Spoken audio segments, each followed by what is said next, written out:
Hello, welcome pen friends. Welcome to the final video for this series. This is the Ink Flight 26, the March 2019, even though we're already in April. This is the last one. So we're doing today Kaweco Royal Blue. And we just finished the other day with Midnight Blue, and that was a darker, more of a blue-black. And today we're doing kind of a little bit brighter, kind of a bluish purple ink. So it's very interesting. And let's just get right started here. Let's get this into the bath test. There we go. And that'll do its thing while we talk. There. Okay. Now, before we really start, I want to explain something. There was a viewer recommendation for me to talk a little bit about how each of these inks cleans out of the pens. So it's going to fit right in. It's a very good suggestion. It's going to fit right in because each time I start the test, I show you the previous ink, and that's a good time to give it a rating. And so I came up with a really easy kind of a clean out report system where I can give it an A, B, or C, you know. Quite often it's really easy and quick to clean the inks out of my pens. And I'm talking about the three pens, the Glass Nib Moon Man, the Lamy Vista, and then also the little one where I put, this is the Serendipity hybrid pen where I pull the nib and feed out each time and clean the reservoir and the nib and feed. So an A would mean that it was easy and quick to clean the pens with the particular ink that we're talking about. B is it took more time and effort. Maybe, you know, maybe I had to flush that converter more. You know what it's like. Sometimes it takes longer and it's a little bit of a pain, but nothing out of the ordinary. And then C would be it was a pain to clean out. And you might want to think about it. Like, I'm thinking a C might happen when it's a shimmer ink or an ink that happens to, we have some inks that'll stain the converters a little, and you might even have to use pen flush. So we're always going to be talking about the ink before, but I always show you, I get the panel and I show you. So this is the report for Midnight Blue. A little bit of the ink pigment stayed on there, and yet you can't really read it good, and so it was a middle of the road kind of ink, pretty typical, but you could still sort of read what was under there. You can get away with it, and I would give it an A. It cleaned out of those pens really easily. So that's that. Now let's dive right into the notebooks, and we'll let this one continue to work. Here's the Rhodia Gold book where I launched from with everything. And here we are with our completed spread. I love to see it like this. Actually, there's maybe one incomplete thing. That is, I usually put in what the pen goodie was, and it was that Kaweco Perkio pen with a converter, which is a lovely pen goodie that I'm enjoying a lot. And you'll be hearing more about that. The other thing is I usually write which one was my favorite, and oh my goodness. I think for me this time it's a tie between the Summer Purple and the Midnight Blue. I was crazy about both of those. And in fact, I went and put the rest of the ink, all of it, into the Kaweco Perkio, the Midnight Blue, so I'm running that one. And I've got another pen. It is my Lamy Safari filled with Summer Purple right now, and you know, I've got a lot of inks to choose from, so that's really says a lot about those two inks. But let's go ahead and continue with today's. Here we are right here, Kaweco Royal Blue, and you can see by looking at them both at the same time that we're talking about a lot of difference here in the shade. And the chromatography, I can't be trusted with it, I guess, because I did it twice, and I did a little better the second time. I got there before it had gone completely nuts, but anyway, that's that for that this time, because I'm not going to do it a third strip, but okay. And I found that they're available. I felt like Anderson Pens in the U.S. was a really good place, because if you want to get a sample, it's $2.50 for 3 mils. You could get the cartridges, 6 of them for $3, or a bottle, 30 ml bottle for $14. But you could also, you know, Jet Pens had it $2.20 for the 6 cartridges. If you wanted to try them that way, that's a good price. Goulet was sold out. That's the only reason I didn't put it on this particular color.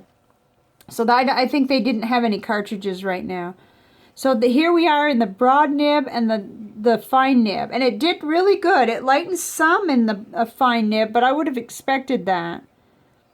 And I didn't find it overly bright. You're seeing it a little brighter on the in the camera today, which is unfortunate. But let's continue because I think we're going to see a variety as we get through these notebooks. We may actually get a better deal here on some of the papers. This is the little Leuchtturm notebook. It's the 1917 dot grid, and it's in the small size. Here we are, and it looked lovely on there. No problems whatsoever. And yeah, just a tiny bit of bleed through where you would expect it because I kind of laid it on thick on there. You know, this ink is interesting to me. It's not one I dislike at all, but it isn't one I want to go out and put into one of my pens. So that's interesting. I'm glad it was just 2 mils because it just doesn't interest me that much. But here we are on caliber, CVS caliber paper. Very inexpensive and nice paper. For, you know, it has its downfalls too, but let's face it, it's really nice to be able to put one of these in your bag and know that all your fountain pens will write on it. And actually, I liked it on here. You have actually red sheen. You can barely see it, but it's there. You could kind of see it better with your eye. Let's see whether we had bleed through. I don't remember. No bleed through at all. I put a smiley face, which kind of indicates that I wasn't troubled by how this did in the Lamy fine nib, which tends to be a little dry. So that was nice, you know. And some people may really love this shade, but it just isn't one that appeals to me. So I'm a little bit tainted by that. But okay, here's the Nemesine paper. Getting toward the end. Okay, that's, yeah, Royal Blue. Actually, it looked really different on here. This is what I mean by some of these papers and some of these notebooks allow us to see a more true color. And this is one of them right here. I can tell you that what you're seeing is so similar to what I'm seeing, you know, when I look up through the viewfinder. I can see the red sheen, and I'm not sure I'm going to be able to show that to you. Around each of these dots, there's a tiny little bit of red sheening, which is just delightful. I mean, it's actually nice on here. And this was all with the Moonman mini glass nib. Very nice. I mean, you know, if this was the paper I was writing on, I might get more interested in this ink, which is, it's very funny how that is, I think. Okay, here's the Live Notes, which is by Pen Gallery, and it's Tomoe River paper 68 GSM. I'm always eager to see how it looks on here. Okay. Yeah, again, we're getting a little more of a true representation. There's something about the Rhodia Gold book that doesn't give me quite as good of a look at it. Okay, but I don't see any red sheen on here, not even as much as on the CVS caliber paper. However, it was nice and smooth, and this is excellent paper. Let's see if it bled through. No bleed through onto the other side. Oops, I smudged it a little with my hand down there, but I thought it looked good. I mean, and it certainly was fine, just perfect in the fine nib too. There was no trouble there. Okay, got 4 paper samples to look at. Oh, and we're complete because I've already done the Kaweco Ruby Red, and I will link that in this video for you. The Ruby Red one. Oh, we got lots of sheen on this Tomoe River paper, 52 gram. Lots of red edging. That was interesting. It just, let's see. Yeah, there we go. Can I show it to you a little? It's tricky to show. But, and of course, it was really smooth and nice in the broad nib and the fine nib on this paper. Let's see it better. See, that is something I noticed. Again, of course, I'm bringing that up a lot, but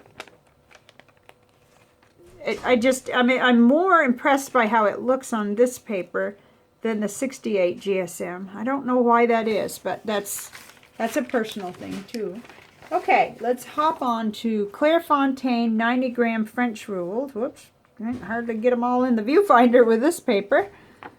And there we are. No problems whatsoever on this paper.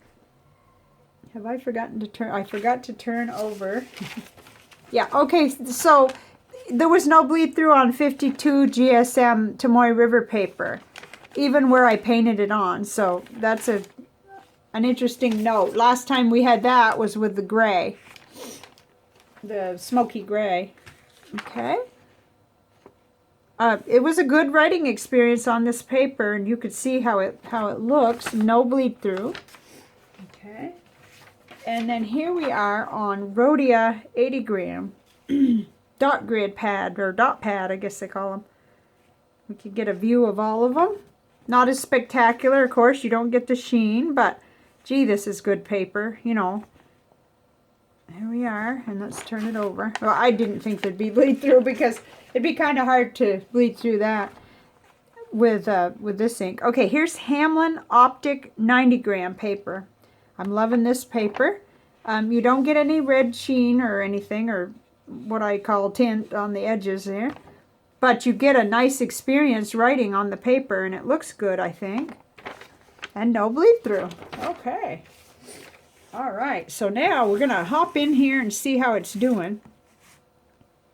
It's still there, but most of it's gone, so that's very interesting. Another one kind of like yesterday's, I guess, or the previous one. Okay, I'm going to pull out the comparison panel.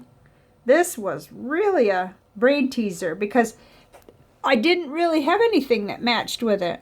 And didn't I just get done saying that about Midnight Blue? It's unique in my collection. It truly is. It's got that slight bit of purple in it. And so when you get it next to Diamine Imperial Blue, which whoever named that, I don't understand. You know, then it looks quite similar, and yet you're definitely looking at, whoa, I don't know what I got into. More purple in the Imperial Blue.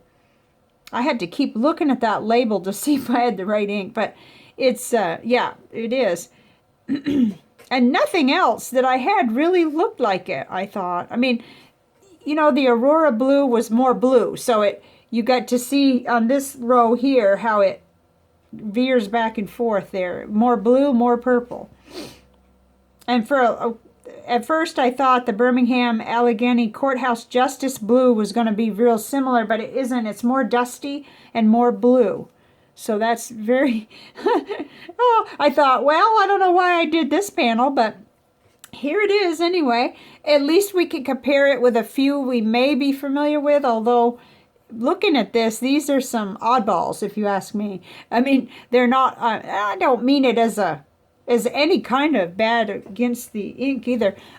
Just that, you know, they're not as easy to categorize as a blue. And I don't know how I got Ackerman Shocking Blue on here, but something I was comparing looked a lot like the Royal Blue, but not once I got it on the panel. It was way deeper and brighter and everything. So, and then Hudson Blue, Noodler's Hudson Blue has some in common with it, but look how much more, whatever that is, purpley or pinky, or, you know, it kind of makes sense once you see that. In fact, it almost doesn't move around, but it brings out a little bit of the color that's in the ink.